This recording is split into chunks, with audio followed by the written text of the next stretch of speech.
दैनिक निष्पक्ष पोस्ट, दर्पण सच का, समय से पहले, खबर से आगे। नमस्कार, आप देख रहे हैं दैनिक निष्पक्ष पोस्ट का डिजिटल वर्जन, जहां खबरें होती हैं साफ, सटीक और निष्पक्ष। शामली जिले के कैराना क्षेत्र के गांव मोहम्मदपुर में पश्चिम प्रदेश सचिव हाफिज मोहम्मद इनाम ने जिला पंचायत प्रत्याशी एडवोकेट नौसाद चौधरी के समर्थन में जनसंपर्क किया। ग्रामवासियों ने जोश और उत्साह के साथ नौसाद चौधरी को भारी बहुमत से विजयी बनाने का भरोसा जताया। देखिए पूरी रिपोर्ट, शामली से शाकिर अली की रिपोर्ट, दैनिक निष्पक्ष पोस्ट पर। सबका शुक्रिया अदा करना चाहता हूं कि आप अपना कीमती वक्त निकाला और चंद मिनट के लिए हमारी एक छोटी सभा संबोधित की और हमारी बातों को सुना। तो मेरे दोस्तों, सबसे पहले तो बात यह है कि हमारे जनाब मौलाना तस्लीम साहब माशाअल्लाह बखूबी आपको बता भी रहे हैं, आप सुन भी रहे हैं, और इन्होंने ऐसी ऐसी अच्छी बातें बताई भाई वकील साहब ने और हमारे मुफ्ती साहब ने। माशाअल्लाह इनके आगे मैं क्या ही बोलूं।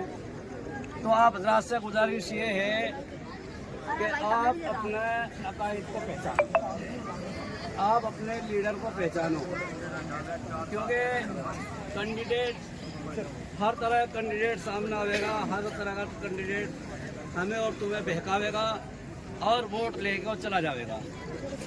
मगर हमें और आपको ये देखना है कि हमारी आवाज़ कौन उठा रहा है, हमारी आवाज़ कौन उठा रहा है, हमारे लिए कौन तड़प रहा है, कौन हमारे लिए परेशान है।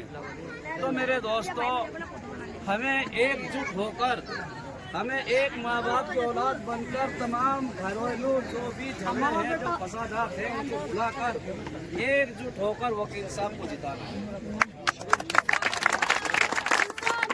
आपके इलाके से हमारे वकील साहब जीतते हैं और हमारे वकील साहब को आप विजय बनाते हैं, तो मैं आप हज़रात के बीच में ये वादा करके जा रहा हूँ, जो चीज़ें आपके जो है ना हैदराबाद के अंदर है, जो चीज़ें हैदराबाद के अंदर जैसे कि स्कूल है, कॉलेज है और आपके जो है ना हॉस्पिटल है, अगर मैं उस वक्त तक प्रदेश सचिव बना हुआ रहा और आप हज़रात के बीच में रहा, तो इंशाअल्लाह वे चीज़ आपके इलाके में ला के खड़ा करूँगा।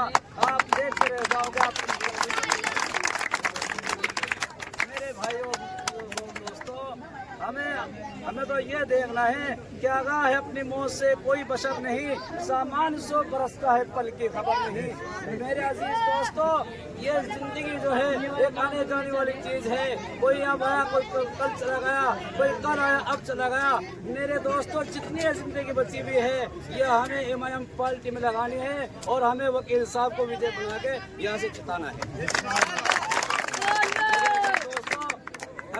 मिटा दे अपनी हस्ती को अगर कुछ मर्तबा चाहे, मिटा दे अपनी हस्ती को अगर कुछ मर्तबा चाहे, दाना खाक में मिलकर गुले गुलजार बनता है। मेरे मोहतरम भाइयों, बुजुर्गों, दोस्तों, हमें पहले भाई वकील साहब के लिए मेहनत करनी है, इनके लिए घर घर जाकर वोट मांगने हैं, इनके लिए घर घर जाकर भाइयों की दहाड़ियों में हाथ डालने हैं, इनके लिए हमें कुसाम दे करती है, माँ बहनों को जाकर वोट लेकर उसका निशान समझाना है। मगर मेरे मोहतरम भाइयों, बुजुर्गों, दोस्तों, हमें उससे पहले भाई वकील के साथ मिल कर के मेहनत करनी है। आप ये ना सोचो कि वकील साहब हमारे बीच में आएंगे तो हम मेहनत करेंगे, या अकेले तन्हाई आदमी कुछ नहीं कर सकता जब तक आप लोग सब मिलकर इनके साथ ना करें। भाइयों, आप सबको मिलजुल कर हमारे बड़े भाई नौसाद साहब को जिताना है और इनके हाथों को मजबूत करना है। अगर इनके हाथ मजबूत हो गए तो बैरिस्टर साहब का हाथ मजबूत हो गए, अगर उनके हाथ मजबूत हो गए तो हमारे सामने कोई दिगर पार्टियां मुंह खोल के हमें बुरा भला कहने वाली नहीं होगी। अगर वे मजबूत हो गए तो दिगर पार्टियां हमें दबाने की कोशिश नहीं करेगी। अगर वे मजबूत हो गए तो दुश्मन हमारे सरों पे जो हावी है इस टाइम, वो हमारे सरों पर नहीं बैठेंगे। वो इंशाअल्लाह अज़ीम में वादा करके जा रहा, अगर ये जीत गए, बैरिस्टर असदुद्दीन ओवैसी के हाथ मजबूत हो गए तो इंशाअल्लाह उनको मिट्टी चाटनी पड़ेगी। आज हम दरिया बिछा रहे हैं, कल कोई उनका नंबर दरिया बिछाने का आएगा। तमाम पार्टियों ने हमें आज तक इस्तेमाल किया, तमाम पार्टियों ने हमारे वोटों का इस्तेमाल किया। जब तक हमारे वकील साहब हमारे बीच में नहीं थे, जब तक बैरिस्टर असदुद्दीन ओवैसी साहब हमारे बीच में नहीं थे, दूसरी दीगर पार्टी हमें ये समझती थी कि ये बच के कहाँ जाएंगे, ये तो हमारे पास आने ही आने हैं, इनका वोट तो हमें लेना ही लेना है, और लेने के बाद में ऐसे चले गए जैसे करेगी सिर्फ सिंह। अब देख लो, तलाक का मसला कौन सामने आया, कोई नहीं उठा। फतेहपुर के अंदर जो दरगाह है उसके ऊपर हमला किया गया, कौन सामने आया? हमारी माँ बहन बेटियों की इज्जत तार की गई, कौन सामने आया? और ट्रिपल तलाक का मसला कौन सामने आया? बाबरी मस्जिद का मुद्दा सामने आया, कौन बाबरी मस्जिद का मुद्दा आया तो कौन सामने आया?